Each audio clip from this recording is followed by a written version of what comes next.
নমস্কার প্রিয় দর্শক বন্ধুরা, শম্পা রান্নাঘরে আপনাদের আরও একটি নতুন রেসিপিতে স্বাগত জানাই।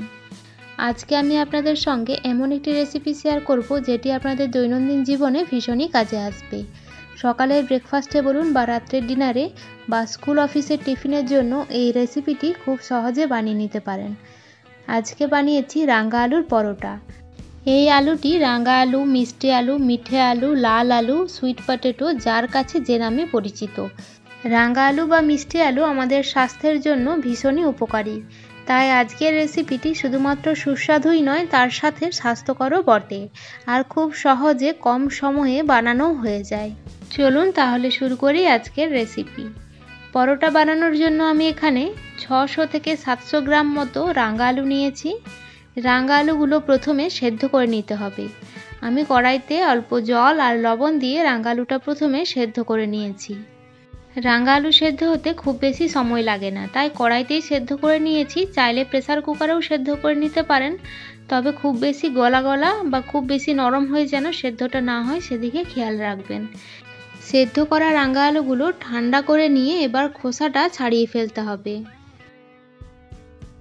সবগুলো রাঙা আলু থেকেই বেশ পরিষ্কার করে খোসাটা ছাড়িয়ে নিয়েছি। এবার একটা ভাজা মশলা বানিয়ে নিচ্ছি।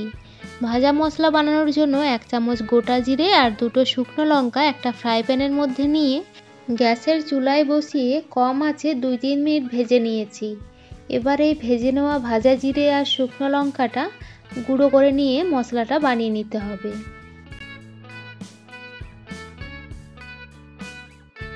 গুঁড়ো করা হয়ে গেছে, ভাজা মশলাটা রেডি। এবার একটা বাটির মধ্যে ঢেলে রেখে দিচ্ছি। এখন এই সেদ্ধ করে নেওয়া রাঙা আলুগুলো ম্যাশ করে নিতে হবে। আপনারা চাইলে গ্রেটার দিয়েও গ্রেট করে নিতে পারেন, তবে আমি একটা চামচের সাহায্যে বেশ ভালো করে ম্যাশ করে নিচ্ছি। রাঙা আলুগুলো বেশ ভালো করে ম্যাশ করে নিতে হবে, যাতে কোনো রকম দানা না রয়ে যায়, বেশ মসৃণভাবে স্ম্যাশটা হয়ে যায়। এবার পরোটা বানানোর জন্য ডো তৈরি করে নিতে হবে। ডো বানানোর জন্য আমি এখানে আটা ব্যবহার করেছি। আপনারা চাইলে ময়দাও ব্যবহার করতে পারেন, তবে ময়দা আমাদের শরীরের জন্য হেলদি নয়। গমের আটাটা অনেক বেশি হেলদি, তাই আটা ব্যবহার করাই ভালো। স্ম্যাশ করে রাখা রাঙা আলুর সাথে 1.5 বাটি মতো আটা মিশিয়ে দিয়েছি, আর আধ বাটি সাইডে রাখছি, যদি মাখার সময় প্রয়োজন হয় ব্যবহার করতে হবে। সাথে দিয়ে দিয়েছি স্বাদ মতো লবণ আর 1 চামচ চিনি।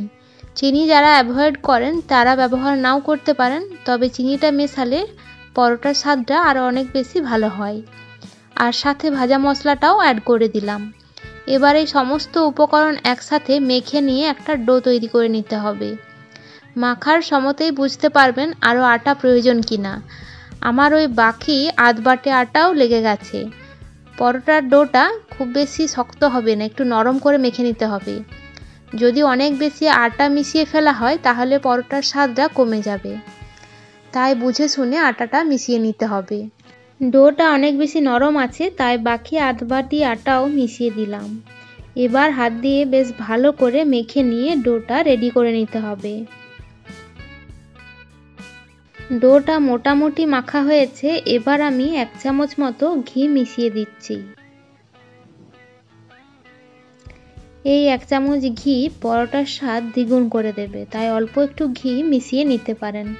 তবে না মেশালেও অসুবিধা নেই, মেশালে স্বাদটা একটু ভালো হবে এই আর কি।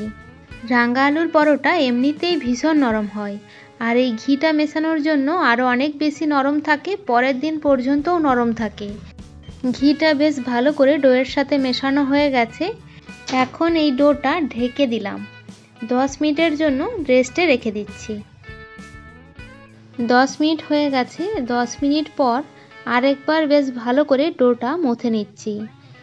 হাতে সময় না থাকলে 10 মিনিটের জন্য রেস্টে না রাখলেও চলবে, সাথে সাথে মেখে নিয়ে পরোটা বানিয়ে নিতে পারেন।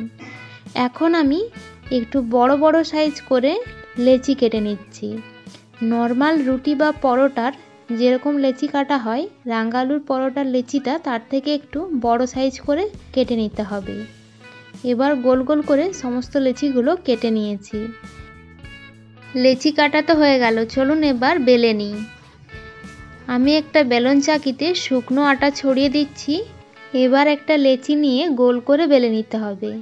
এই পরোটাতে আপনি লেয়ার দিতেও পারেন বা নাও পারেন, মানে চৌকো বা ত্রিকোণাকার করে বেলার কোনো প্রয়োজন নেই। জাস্ট রুটির মতো গোল করে বেলে নিলেই হবে। তবে রুটির মতো পাতলা করে বেললে চলবে না, একটু মোটা বা পুরু করে বেলে নিতে হবে। তাতেই পরোটাগুলো ফুলে ফুটবল হয়ে যাবে। বেলা হয়ে গেছে, দেখুন কতটা পুরু করে বেলে নিয়েছি। আশা করছি ভিডিওতে দেখে বুঝতে পারছেন। চলুন এবার ঝটপট পরোটাটা ভেজে নিই। আগেই আমি একটা তাওয়া গ্যাসের চুলায় বসিয়ে গরম করে নিয়েছি। এবার ওই বেলে নেওয়া পরোটাটা দিয়ে এক পিঠ হয়ে যাওয়ার পর আরেক পিঠটা উল্টে দিচ্ছি। এইভাবে দুই পিঠ আগে শুকনো তাওয়ায় সেঁকে নিতে হবে। দুই পিঠ ভালো করে সেঁকে নিয়েছি। এবার আমি সাদা তেল দিয়ে পরোটাটা ভেজে নেব। আপনারা সাদা তেল, বাটার, ঘি যেটা ইচ্ছে হয় সেটা দিয়েই পরোটা ভেজে নিতে পারেন। আর যে যেমন তেল খেতে পছন্দ করেন সেই অনুযায়ী তেল ব্যবহার করে পরোটাটা ভেজে নেবেন। আমি দুই দিকে অল্প অল্প করে তেল দিয়ে ভালো করে ভেজে নিয়ে তুলে নিচ্ছি। একইভাবে আমি আরও একটি পরোটা আপনাদের ভেজে দেখিয়ে দিচ্ছি। প্রত্যেক কটা পরোটাই কিন্তু এইভাবে ফুলে ফুটবলের মতো হয়ে যাবে। এই পরোটাটি খেতে ভীষণ সুন্দর হয়। একটি খেলে মন ভরবে না, আরও একটি খেতে ইচ্ছে করবে। আর বানানো তো ভীষণই সহজ। পুর তৈরি করা, পুর ভরার কোনো ঝামেলাই নেই। আর নর্মাল আলুর পরোটার থেকে এই মিষ্টি আলুর পরোটাটা অনেক বেশি সুস্বাদু ও স্বাস্থ্যকরও বটে। তাই আপনারা একবার হলেও বানিয়ে দেখবেন। আমি গ্যারেন্টি দিচ্ছি এটা একবার বানালে আপনারা বারবার বানাবেন। এইভাবে আমি সবগুলো পরোটাই ভেজে নিয়েছি। চলুন আপনাদের দেখিয়ে দিই কতগুলো পরোটা আমার তৈরি হয়েছে। দেখুন কতগুলো পরোটা হয়েছে, আর দেখুন কতটা নরম তুলতুলে হয়েছে। দারুণ টেস্টি হয়। এর সাথে আর কোনো তরকারি কিচ্ছু লাগবে না, এমনি এমনি খেতেই দুর্দান্ত লাগে। ব্রেকফাস্ট, ডিনার, স্কুল অফিসের টিফিন ছাড়াও বাসে, ট্রেনে দূরে কোথাও ট্রাভেল করলে সাথে কিন্তু এই পরোটাটা রাখতে পারেন। পেটও ভরবে আর খেতেও বেশ ভালো লাগে। আশা করছি আজকের রেসিপি আপনাদের ভালো লেগেছে। আর আমার রেসিপি যদি আপনাদের ভালো লেগে থাকে তাহলে চ্যানেলটি সাবস্ক্রাইব করে নিতে পারেন, যাতে পরবর্তী রেসিপি সবার আগে আপনার কাছে পৌঁছে যায়।